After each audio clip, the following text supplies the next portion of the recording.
Bem-vindo à noite informativa. Ontem, 4 de outubro, Moçambique celebrou a paz desde 1992, a altura em que foram assinados os acordos de paz.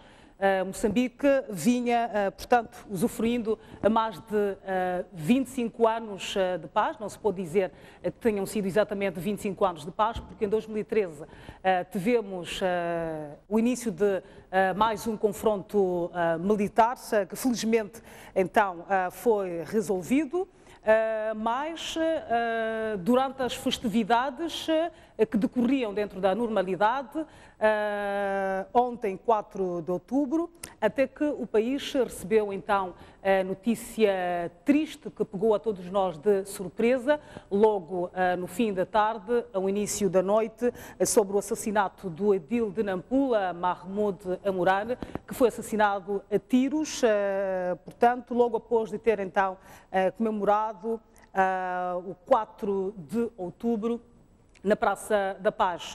Temos então em estúdio para analisar este assunto e outros assuntos arrolados para o dia de hoje o analista Alberto Ferreira. Boa noite, obrigada por estar aqui. Vamos então começar por analisar esta morte de Mahmoud Amurane, que apanhou a todos nós de surpresa, ninguém estava à espera. O que é que nos remete a esta morte deste edil de Nampula? Fala-se que poderá haver motivações políticas por detrás deste assassinato. Muito boa noite e obrigado pelo convite. Naturalmente, as mortes desse género podem ter motivações políticas, mas também não se pode excluir motivações extrapolíticas. A verdade é que nós nos questionamos com uma pergunta forte, efetivamente, que tipo de sociedade nós somos? Que sociedade é esta que procura resolver os diferendos e todo tipo de diferenças através de meios violentos?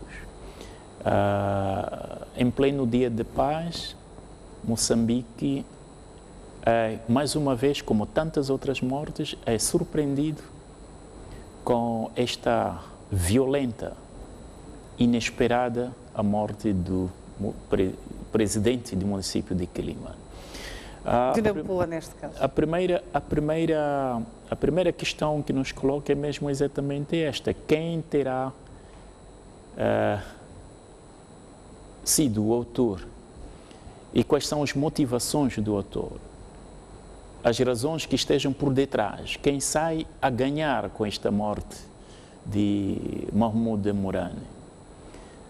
Eu, às vezes, pensei um pouco como fosse uma morte de Eduardo Mondlane. Talvez todos estejam interessados na sua morte, ou ninguém esteja interessado. Mas, a verdade, parece-me que todos podem estar interessados. Na morte de Eduardo Mondlane, podiam convergir todas as pistas, e que todas as pistas também dispersavam para encontrar o verdadeiro autor.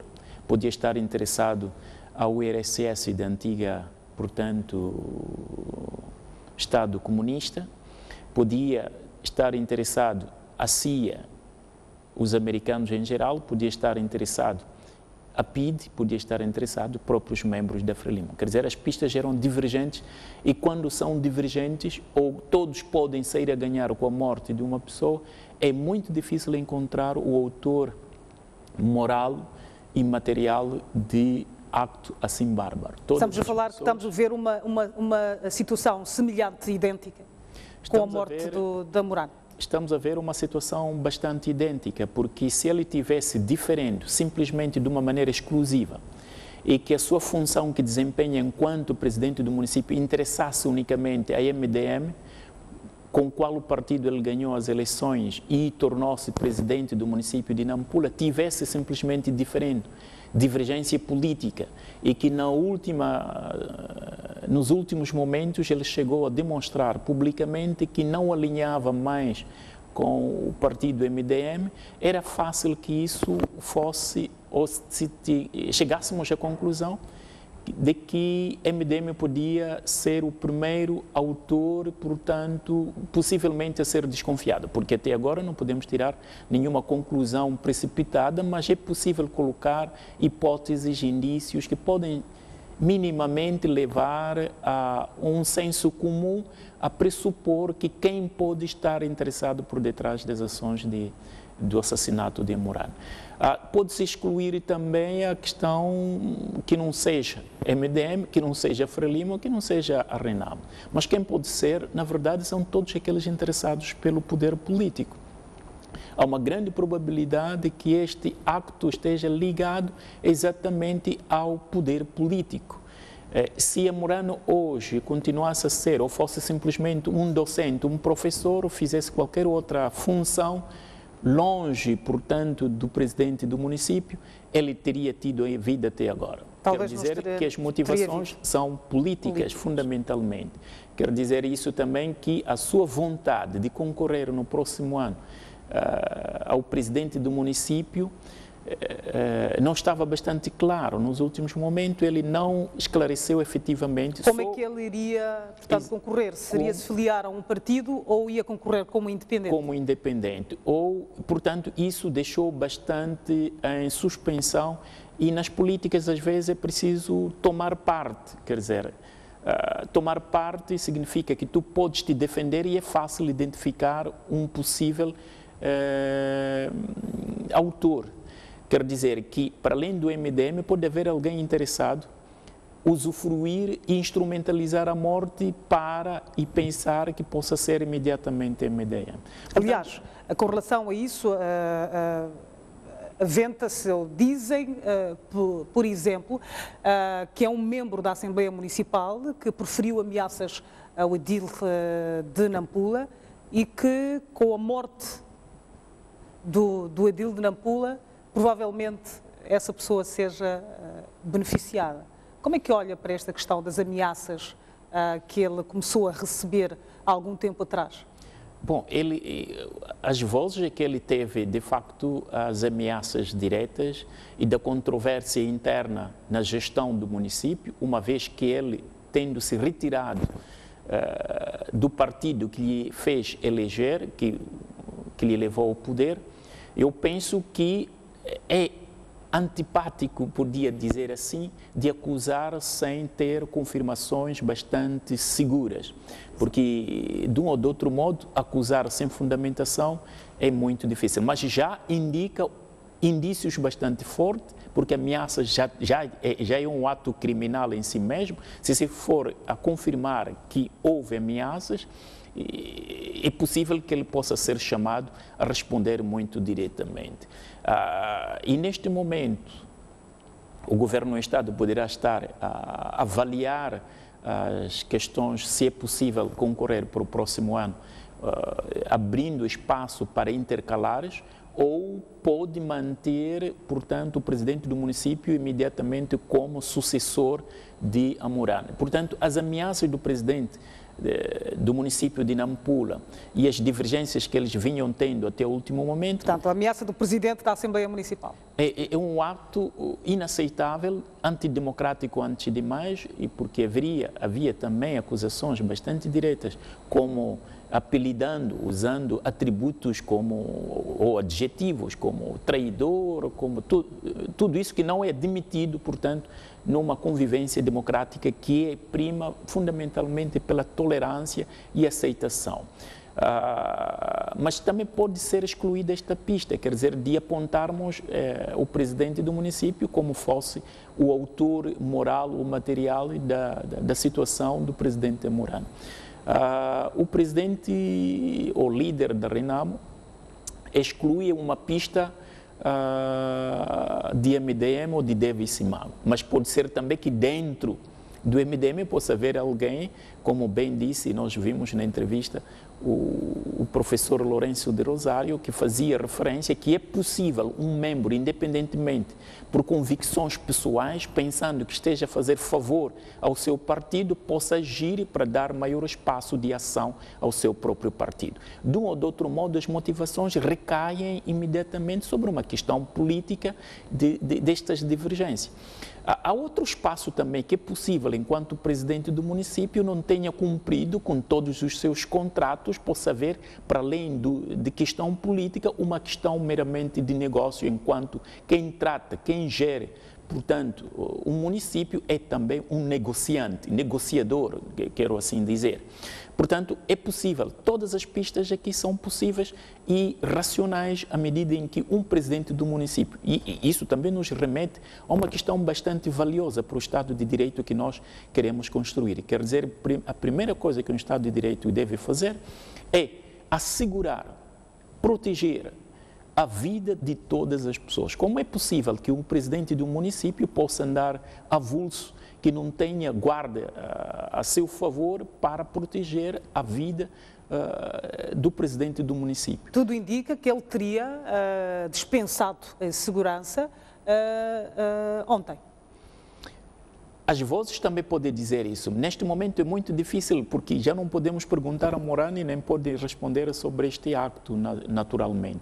Mas, mesmo assim, é da responsabilidade do Estado de não permitir que a própria guarda seja dispensada. Quer dizer, que guarda tem uma função explicitamente muito importante que não pode ser dispensado. O Presidente da República, por mais que ele queira dispensar a sua guarda, não o permitirão.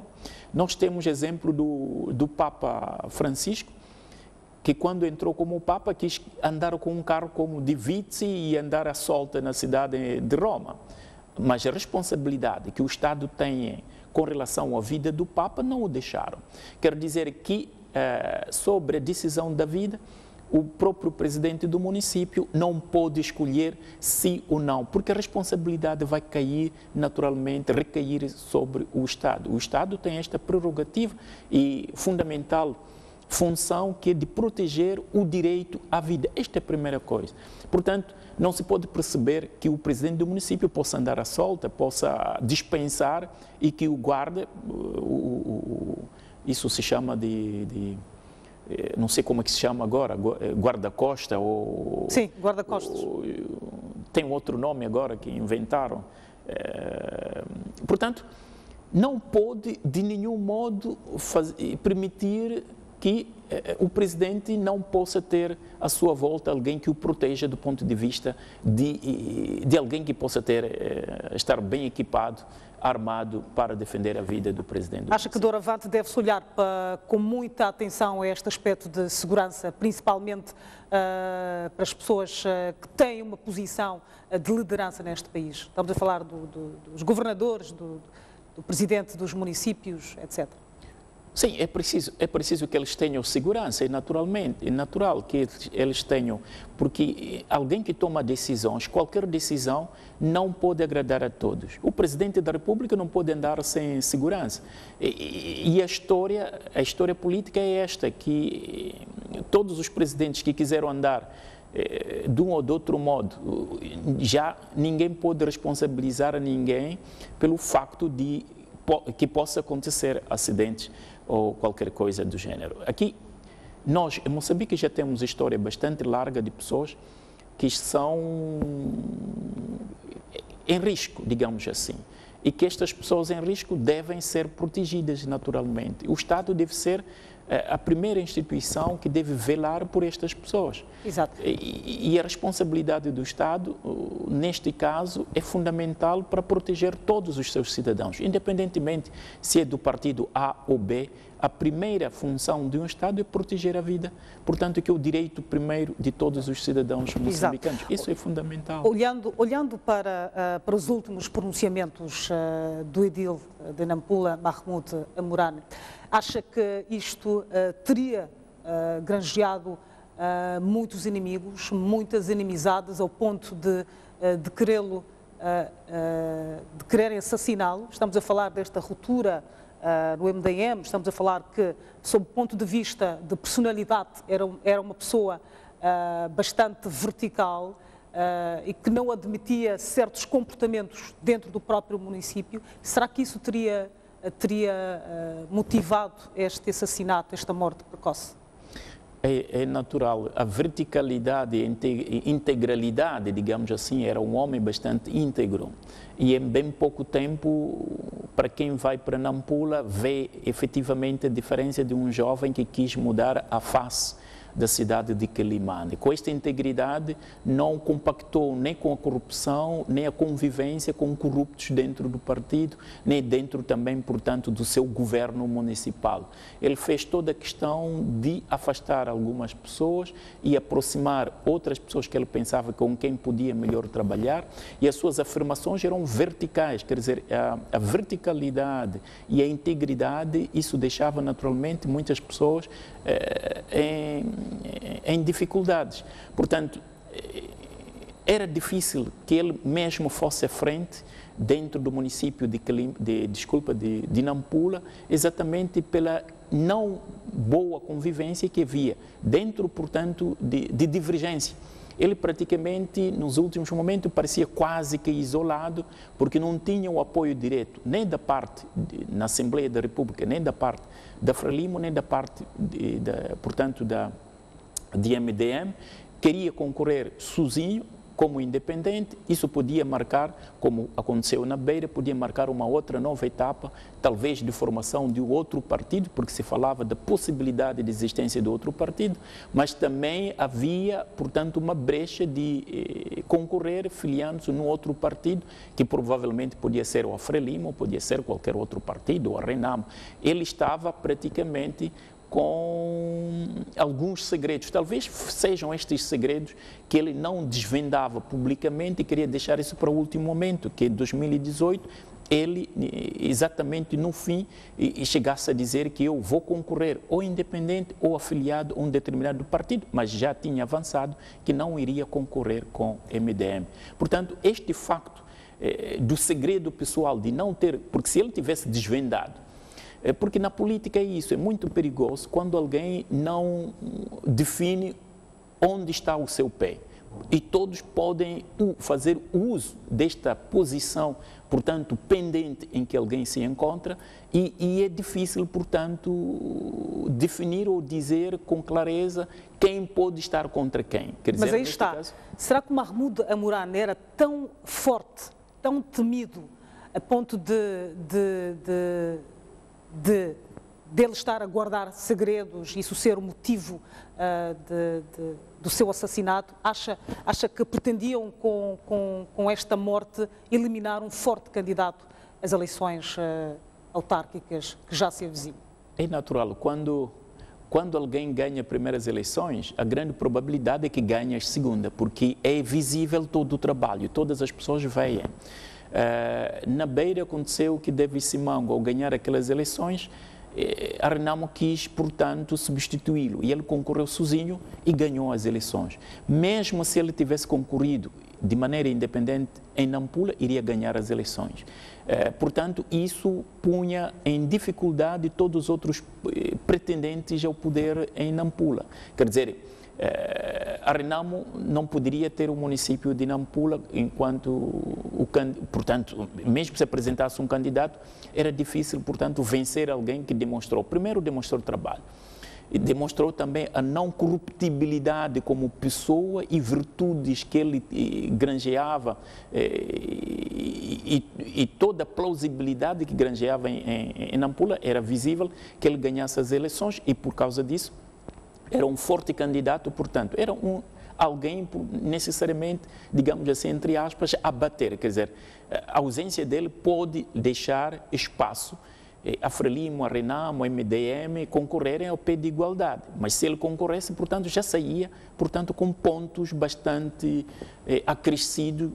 A grande probabilidade é que ele seria ganhar das eleições do próximo ano. E como é que olha para esta forma de se resolver um suposto problema? Porque ele era forte, neste momento não se sabe em que partido vai se filiar, se vai concorrer como independente, então a melhor forma é tirar a vida. Como é que olha para esta forma de se resolver um obstáculo, digamos assim, na cabeça dessas pessoas, destes assassinos, que de facto o Mahmoud Amurane era um adversário? Eu classifico isso de estupidez política, de uma nação que ainda é imatura do ponto de vista de afirmação da democracia. O Presidente da República, portanto, condenou abertamente esta situação, porque todos os esforços de apelo à paz, isso aconteceu exatamente também no Dia da Paz, esforço para encontrar um Moçambique reconciliado, que afirme e fortifique as instituições democráticas, aconteçam coisas deste modo. Quer dizer que ainda estamos numa época bastante atrasada de selvagens que querem resolver os problemas através da violência. As pessoas civilizadas, as pessoas racionais, resolvem os seus problemas falando.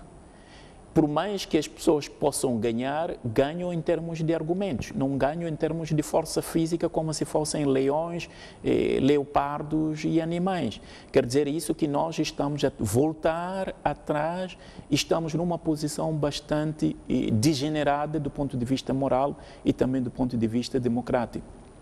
Nós temos uma lista bastante longa de pessoas que estão a morrer sem que a polícia mesmo também, do ponto de vista... Exato, vamos falar sobre este assunto daqui a pouco. Sem que tenha vindo à luz. Isso encoraja, portanto, todos os actos macabros, porque se uma lista infinita de pessoas que morreram sem explicações tivesse efetivamente explicações, os autores morais e materiais fossem encontrados, portanto, as pessoas ficavam desencorajadas de agir de tal maneira como agem. O facto de não serem encontrados anteriormente autores materiais ou morais, isso encoraja qualquer um e pode, portanto, tirar a vida de alguém por causa também da responsabilidade geral que todos nós temos. Exato. Essa é uma responsabilidade de um Estado, de toda a sociedade, de cada um de nós, porque cada um de nós, quer dizer, está numa sociedade onde há insegurança. Estando nós numa situação de um Estado inseguro, como é que nós queiramos, portanto, levar à frente e afirmar que o Estado é de direito? Por isso, o Presidente da República disse abertamente que estamos a recuar e estamos a tornar nulos os nossos esforços, portanto, de apelo à paz, da afirmação da paz, da construção de uma sociedade mais de direito e democrático. Exatamente, essa questão que eu queria levantar, que é com relação ao modus operandi, da forma destes bandidos agirem em pleno dia, sem medo, sem temor, o que é que isso nos remete? Remete-nos à insegurança geral que nós temos. É verdade também que o que nós temos que chegar à conclusão é que, primeiro, é preciso isso também valorizarmos, isso é muito importante. O exército moçambicano é um exército com um número ínfimo, que é um número muito pequeno de militares. E também posso dizer o exército, a força de PRM é relativamente muito pequena. Quanto aos militares, eu não sei exatamente o número atual, estamos lá para 20 mil efetivos, mas os outros falam de 100 mil, 150 mil para um país tão imenso, tão grande, com cerca de 27, 30 milhões de pessoas.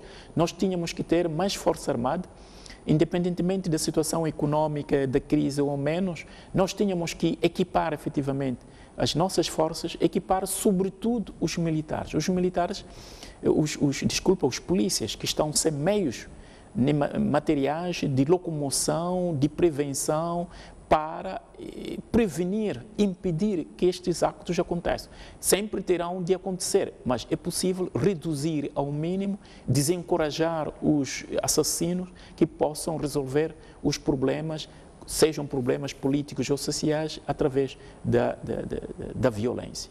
Exatamente.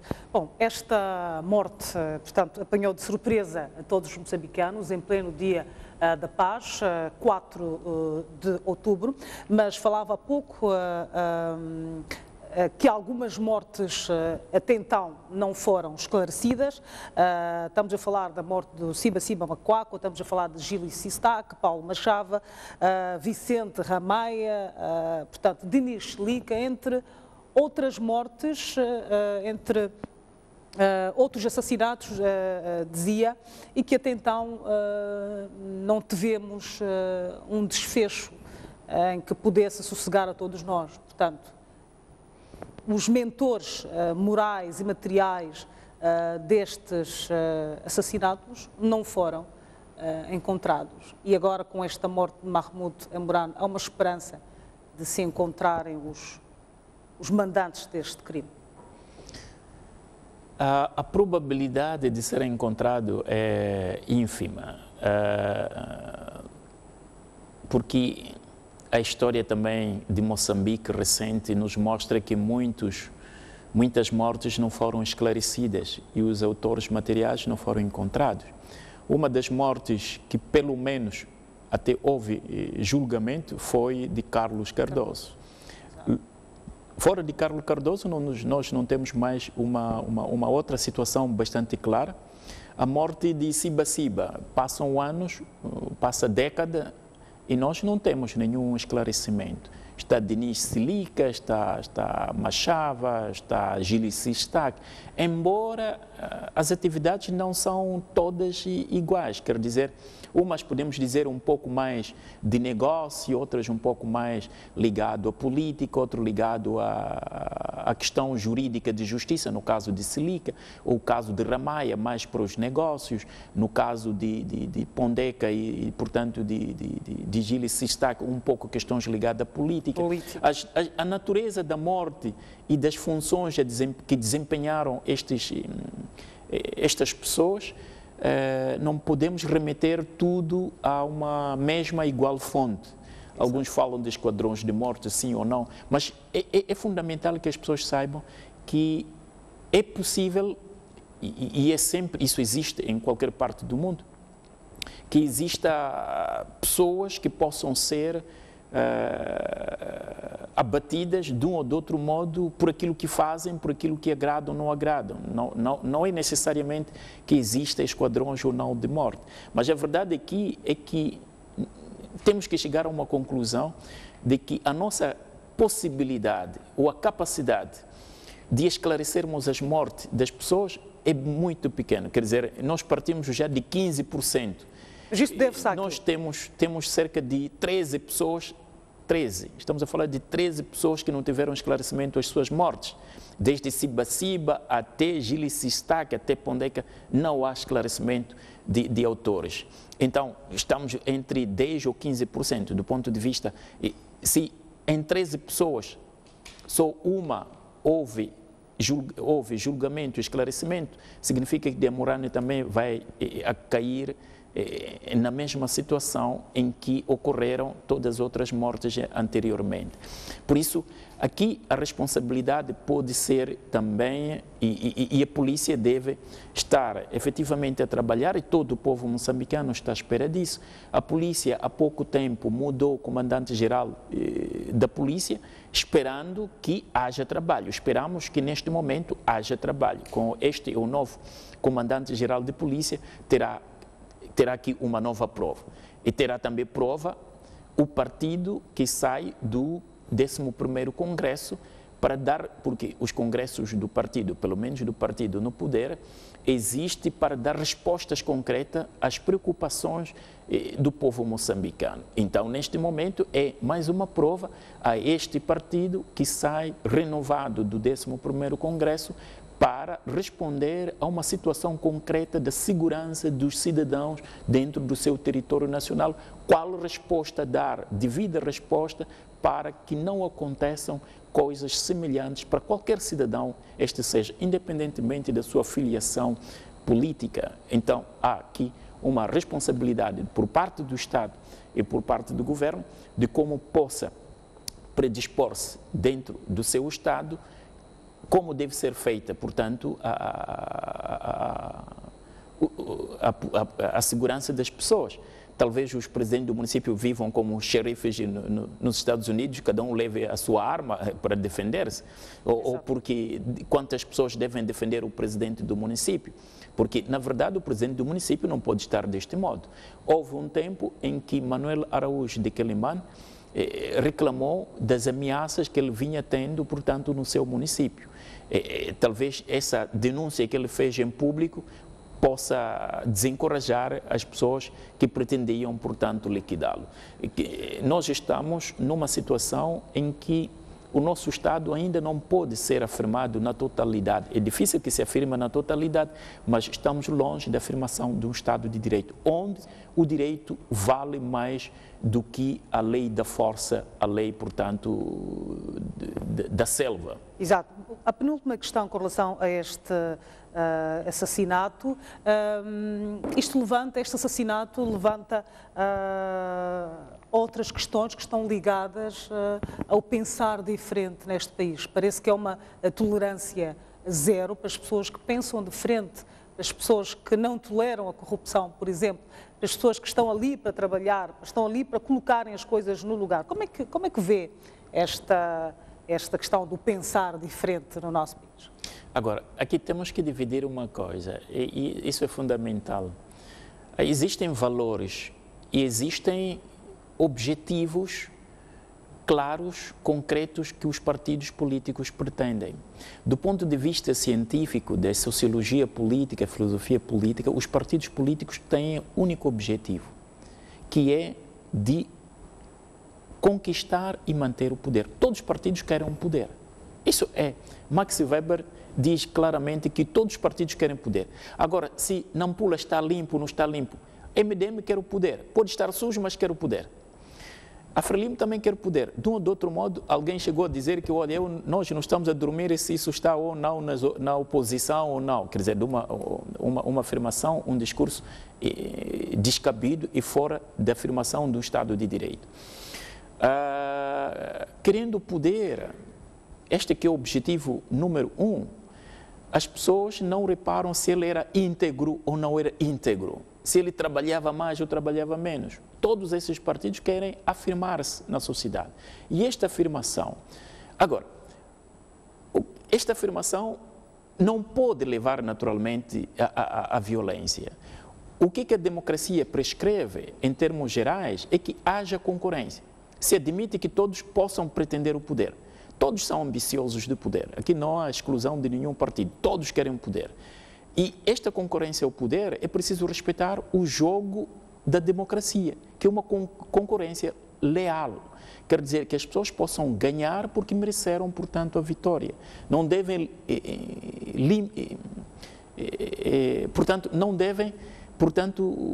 eliminar-se mutuamente. É fundamental que as pessoas percebam isso, que já estamos numa outra sociedade. Não estamos nem no partido único, não estamos nem numa situação em que temos que começar a conviver onde os valores fundamentais da democracia é a tolerância, o respeito das diferenças e respeito também do adversário. Quer dizer que quando ganha alguém que é adversário, ir lá dizer, portanto, saudar. Isso é fundamental para a democracia moçambicana que está a começar. Tem só 20 anos, outras sociedades, a democracia é de 200, 300 anos. Nós, infelizmente, só temos 20 anos. 20 anos a partir dos anos 90 para aqui, porque antes estávamos num monopartidarismo onde o pensar diferente já a partida era, portanto, proibido. Mas agora, no que diz respeito à liberdade de expressão, talvez Moçambique esteja numa posição privilegiada. Os jornais independentes falam de tudo, não há aqui, podem não ser promovidos, serem chefes, diretores nacionais, mas as pessoas falam tudo o que elas querem. Ninguém foi como em Ruanda ou Congo, alguém foi eliminado porque alguém... Às vezes eu leio o jornal como o Canal de Moçambique, como todos os outros jornais, que falam de tudo como querem, quer dizer, até exageram em tudo aquilo que escrevem. Mas o Estado moçambicano nunca proibiu uma liberdade de expressão, as pessoas falem. Agora, aqui é uma motivação política, que é a luta pelo poder, simplesmente a luta pelo poder. Agora, é possível que haja algum negócio que ele não tenha expressado. A polícia irá investigar isso, irá, a partir da sua família, da sua esposa, procurar saber em que negócio a Morane se metia. Quer dizer, do ponto de vista como o gestor do município podia assinar contratos, talvez esses contratos não sejam naturalmente do agrado de quem está a prestar serviço no município. Não podemos excluir todas as pistas são possíveis. Sejam pistas políticas, sejam pistas portanto, do ponto de vista empresarial, de afirmação do próprio município, e outras pistas também familiares. É possível todas as pistas. Exato. Mas a primeira pista possível, a mais possível de todas, é que haja objetivo do ponto de vista político e interesse político em termos de ganhos dos partidos com a ausência de Morane enquanto não for concorrente para próximas eleições. Exato. Últimas considerações para seguirmos com outro tema com relação a este assassinato de Mahmouda Morane. Com a morte de Morane, voltamos atrás de 50 anos. Quer dizer, estamos a procurar resolver os nossos problemas como um país selvagem e não estamos a dar progressos, passos importantes na afirmação do Estado de Direito Democrático. E estamos a nulificar, a tornar zero todos os esforços que estão sendo dados, primeiro pelo Presidente da República, que procura, através de uma via negocial, reconciliação, de respeito dos adversários, da afirmação do Estado de Direito e de todas as outras forças também sociais que estão a lutar para a afirmação do Estado de Direito. Portanto, multiplicamos tudo por zero. E é uma regressão do ponto de vista, e é vergonhoso para a nossa sociedade que nós tenhamos de resolver os nossos diferendos através da violência. Exato. Vamos então passar para o nosso segundo tema da noite. O país hoje também acordou em tumultos. Tivemos um confronto hoje na Mocimba da Praia entre homens armados, supostamente pertencentes à Al-Shabaab, e a Polícia da República de Moçambique. Portanto, no total eram 30 homens armados que atacaram então um posto policial na província de Cabo Delgado, aliás, a Mocimba da Praia, na província de Cabo Delgado. Portanto, dois polícias perderam a vida, infelizmente, e, segundo a polícia, 3 homens pertencentes a estes supostos membros do Al-Shabaab, 2 deles perderam a vida. O que é que poderá estar por detrás destes confrontos? E capturaram algum. Talvez venha dizer qual é a verdade. Nós estamos numa rota difícil agora. A nossa proximidade com Quênia, porque Al-Shabaab é bastante atuante no Quênia, e atuante no país como Somália, e houve outro grupo integralista de terrorismo internacional de matriz islâmico em Nigéria, Boko Haram. Está também, portanto, o Estado Islâmico atuante entre Iraque e a Síria. Temos outros Hamas em Palestina, Irmãos e Irmandade Muçulmana. São muitos dos grupos terroristas de caril, digamos assim, de matriz islâmica, que pretendem impor aquilo que se chama de Sharia, que é a lei islâmica. Quer dizer que nós estamos a entrar na lista dos países inseguros do ponto de vista de uma instabilidade afirmadamente que parte de uma visão terrorística do islamismo. Esta situação, o Estado deve assumir uma posição muito rígida, muito dura. Primeiro, ver as nossas fronteiras como é que estão.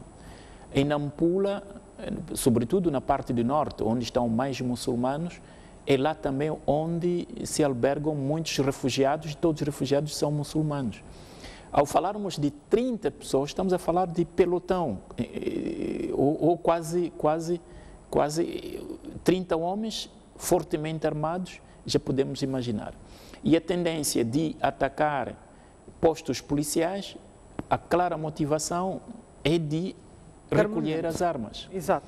E ao recolher as armas é para mais ações terrorísticas. Isso não deve deixar ninguém sossegado e tranquilo pelo facto de, pelo menos, ter sido morto 2 ou 3 deles.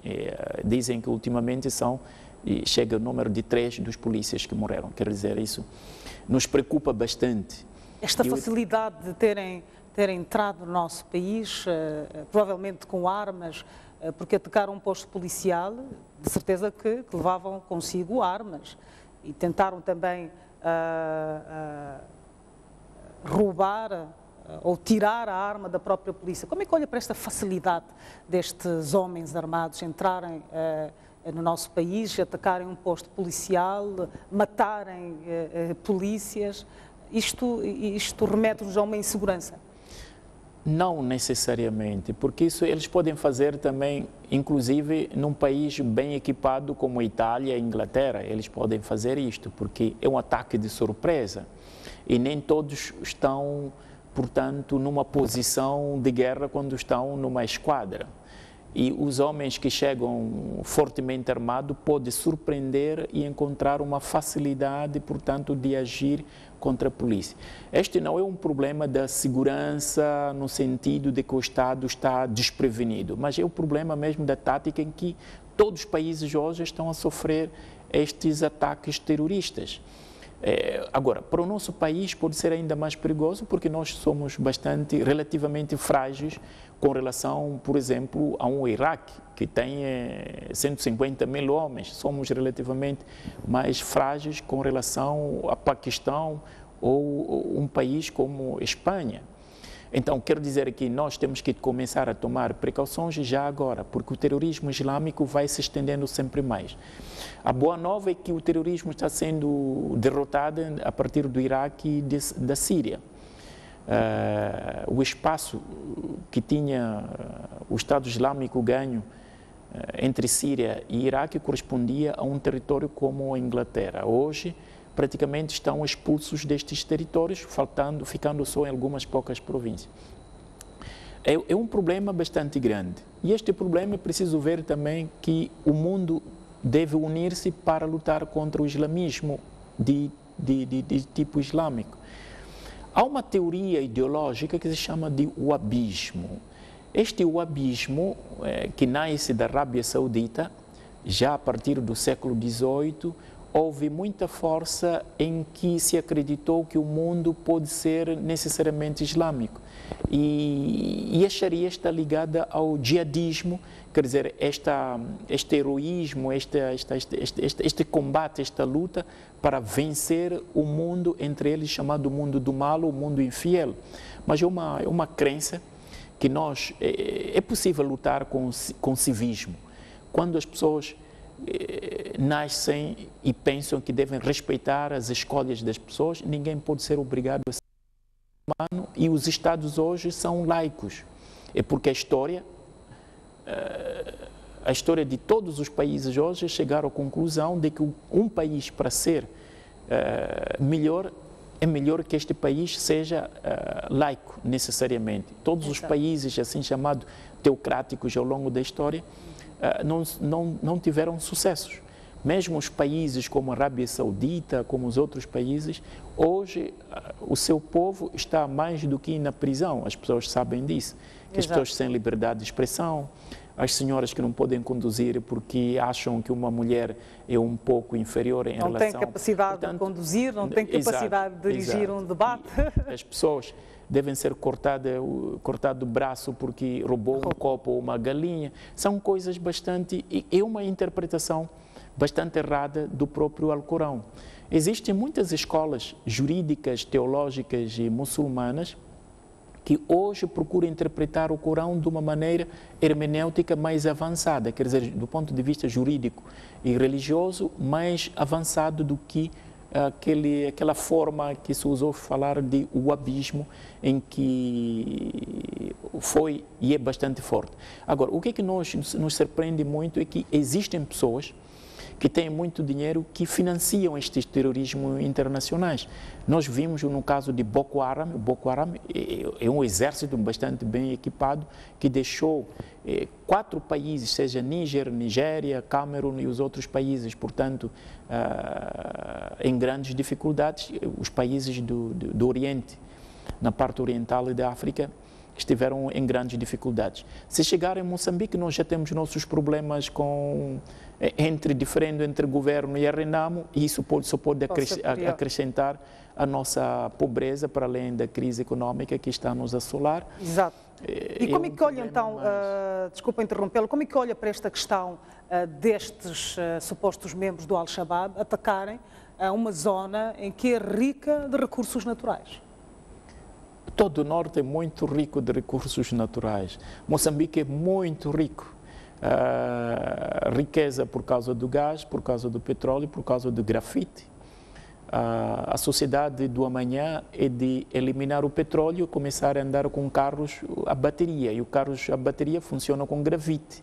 E grafite, nós temos muito grafite em Moçambique. Quer dizer que nós podemos fazer um bom negócio, vender para a França. A França já disse que daqui a 10 anos já não queremos carro a combustível, ou queremos carros a bateria. E bateria utiliza grafite. Quer dizer, nós podemos fazer grande negócio com recursos minerais que nós temos. Com gás, também temos areias pesadas, temos pedras semi-preciosas. Moçambique é muito rico. E a atenção do Estado deve estar ali. Quer dizer que temos que preservar toda a região moçambicana, mas por ser fonte de riqueza, esses indivíduos vai bastar que eles possam ocupar um desses lugares para ficar com as riquezas, como aconteceu no Congo. No Congo, quando portanto, alguns movimentos ocuparam a parte norte do Congo, faziam negócio comprando armas e, portanto, atacavam o Estado de Joseph Kabila. Agora, para nós, o grande problema é de afugentarmos os investimentos estrangeiros. Nós estamos a falar do gás, estamos a falar da Eni, a empresa, portanto, italiana que está para explorar o gás no norte. Estamos a falar de Anadarko, a empresa americana, e outras empresas, a Exxon, e todas essas vão precisar da paz total. Quer dizer, com o terrorismo, Nigéria saiu muito a perder quando Boko Haram começou a fazer terrorismo e confusão na Nigéria. Quero dizer que nós estamos na fase inicial, ainda não começamos a explorar o petróleo. O gás. E com esta confusão de Al-Shabaab, depois as nossas fronteiras são bastante frágeis ainda.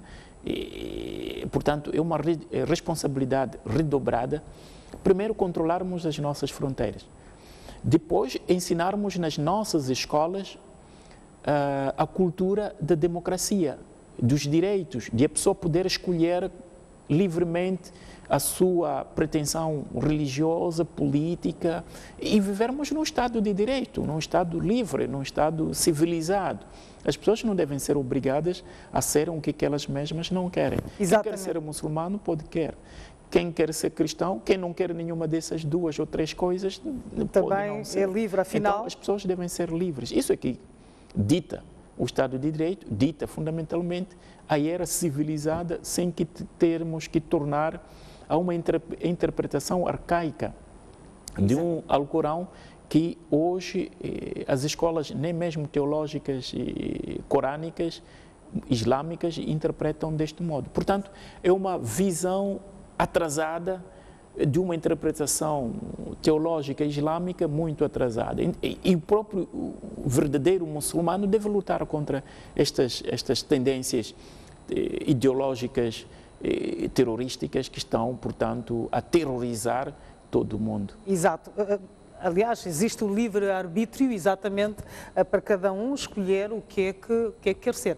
Mas acha que estes supostos membros do Al-Shabaab poderiam estar-se a usar desta lei da Sharia para pilhar os recursos de um determinado país? Não, Al-Shabaab não está interessado em recursos ou petróleo ou gás. Eles não são ladrões materiais, eles são ladrões de ponto de vista espirituais. Quer dizer, eles pretendem impor com a força aquilo que eles acham que seja correto. Por exemplo, nós podemos partir de uma interpretação muito simplista, talvez possamos a partir disso perceber efetivamente. Boko Haram, se diz isto, que a interpretação mais próxima é que Boko, no sentido de book, do livro, e quem traz o livro é ocidental. E toda a cultura ocidental, e nós que fomos colonizados pelo Ocidente, ou imperialismo ocidental, Portanto, estamos submetidos a uma cultura que nos escraviza. Quer dizer, as senhoras, se não põem véu, é um pouco como escrava de uma lealdade moral, de uma moralidade mais correta. Se as pessoas põem calças ou não se vestem adequadamente, portanto, eles definem segundo aquilo que pensam que seja correto. Que devem pôr as túnicas, devem fechar os olhos, tapar a cara e deixar só os olhos. Para eles, isso é que é correto. O contrário é estar na escravidão. E nós dissemos abertamente que os escravos são os outros, no sentido de que uma mulher que esteja totalmente, não se vê a cara, nem se afirma, não se vê nem o corpo, então essa é que está na escravatura total e cadeia. Portanto, são interpretações. As interpretações levam-nos a uma questão que é muito simples, deixar que a pessoa possa escolher a verdadeira vida que achou melhor. Ninguém tem o direito de impor a felicidade a outra pessoa. E a partir daí é exatamente, podemos dizer que o Estado é de direito quando as pessoas, porque são racionais, têm o direito de escolher qual é a melhor vida para si. Exato. Estamos mesmo então na reta final do nosso espaço de análise de hoje. Uma penúltima questão. Moçambique terá capacidade de repelir ataques de natureza? Bom, tivemos este ataque hoje. O que é que será dos moçambicanos amanhã?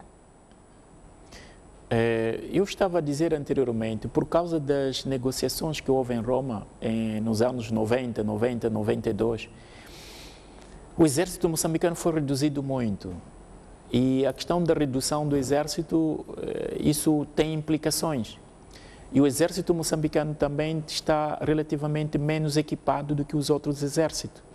Se nós formos no elenco para vermos os exércitos fortes, Moçambique é um dos exércitos mais fracos.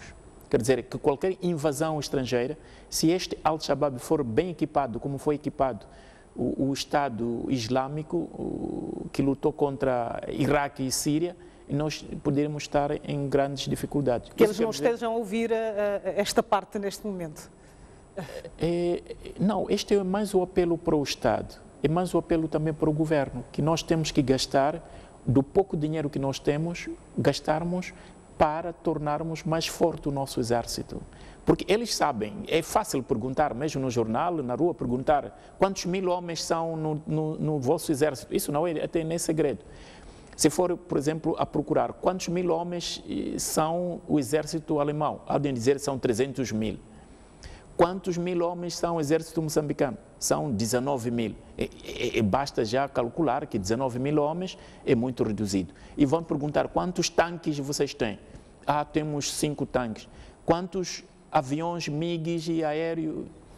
Temos só 1 ou 2. Eles fazem cálculos. Ou não temos. Portanto, ou não temos nenhum. Portanto, eles fazem este tipo de cálculo. Não é segredo nenhum. Quer dizer que todas as pessoas sabem que o nosso exército ainda precisa ser fortemente equipado. Isso comporta, de facto, uma escolha bastante forte por parte do nosso governo, do nosso Estado, de equipar efetivamente o nosso exército, que é para além, porque nós não podemos pensar que o inimigo é Renamo, MDM ou inimigos internos. Temos que pensar que inimigos externos vêm de uma maneira mais equipada. Porque defender a soberania nacional implica naturalmente que haja, do ponto de vista territorial, uma capacidade de podermos nos defender efetivamente. E estes Al-Shabaab e companhia recebem, portanto, um financiamento estrangeiro de compra de material de armas, de carros e equipamento. Nós vimos quanto não foi forte o Estado Islâmico. Quem venceu o Estado Islâmico no Iraque não foi o exército iraquiano, nem foi o exército sírio. Foi, portanto, uma coligação internacional chefiada por Estados Unidos. Foram envolvidos as forças francesas, as forças inglesas, o Irão, e todas as forças estiveram lá. Nota-se a periculosidade deste grupo. Exato. E nós teremos também que começar a termos alianças bastante fortes, começarmos a identificar os nossos parceiros que podem estar ao nosso lado. A Síria fez uma coisa bastante inteligente, identificou o seu parceiro internacional, que foi a Rússia, que é a Rússia. Se não existisse Putin e, portanto, o governo russo, a Síria já era. Portanto, ou podia estar nas mãos do Estado Islâmico ou podia estar nas mãos dos rebeldes sírios. Nós temos que começar a identificar os nossos verdadeiros amigos. E esses amigos, no momento da dificuldade, podem nos dar uma mão forte para ultrapassarmos. Porque o terrorismo islâmico hoje não se luta só as forças internas forças singular de um país, mas é preciso e é fundamental que todos os partidos, quer dizer, nós temos que começar a identificar os nossos parceiros, que é um momento de dificuldade nos defenda também. Por exemplo, a África do Sul é um bom parceiro nosso, nós podemos identificar a Índia ou a China, podemos identificar um dos países ocidentais, mas temos que identificar um parceiro que possa, no momento das dificuldades, seja ultrapassado. Nem mesmo um país muito poderoso, individualmente, separadamente, pode ultrapassar ou vencer o terrorismo islâmico. É só contar que o próprio Estados Unidos pede apoio dos outros países para lutar contra o terrorismo islâmico. Quer dizer, é uma situação bastante delicada. Para além de que temos que ter um exército forte, temos que começar a identificar parceiros para ajudar em momentos de dificuldade, portanto, da ameaça da soberania nacional. Exato. Obrigado, Dr. Alberto Ferreira, por estar aqui conosco. Nós vamos fazer um breve intervalo. Voltamos com as notícias. Até já.